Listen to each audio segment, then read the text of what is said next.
আন্দোলনের মুখে ভারতের শিক্ষা মন্ত্রণালয়ে এলো নতুন নেতৃত্ব। ধর্মেন্দ্র প্রধানের পদত্যাগের পর কেন্দ্রীয় মন্ত্রী প্রহ্লাদ যোশীকে শিক্ষা মন্ত্রণালয়ের অতিরিক্ত দায়িত্ব দিয়েছেন রাষ্ট্রপতি দ্রৌপদী মুর্মু।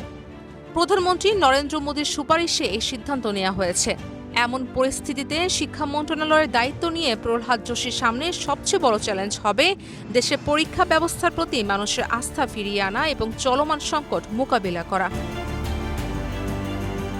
৬৪ বছর বয়সী কর্ণাটক রাজ্যের জ্যেষ্ঠ বিজেপি নেতা প্রহ্লাদ যোশী ২০০৪ সাল থেকে টানা ধারওয়াত আসনের লোকসভা সদস্য তিনি। এর আগে সংসদীয় বিষয়, কয়লা ও খনি মন্ত্রণালয়ের দায়িত্ব পালন করেছেন। বর্তমানে ভোক্তা অধিকার, খাদ্য ও গণবণ্টন এবং নবায়নযোগ্য শক্তি মন্ত্রণালয়ের দায়িত্ব রয়েছেন। নিট পরীক্ষার প্রশ্নপত্র ফাঁসের ঘটনায় কয়েক সপ্তাহ ধরে ছাত্র আন্দোলনে উত্তাল ছিল দিল্লিসহ ভারতের বিভিন্ন শহর। শিক্ষামন্ত্রীর পদত্যাগের দাবিতে আন্দোলনে যোগ দেয় বিরোধী দলগুলোর পাশাপাশি শিক্ষার্থীরাও। শেষ পর্যন্ত চাপের মুখে পদত্যাগ করেন ধর্মেন্দ্র প্রধান। রাজিয়া সুলতানা কিয়া, প্রাইম টিভি।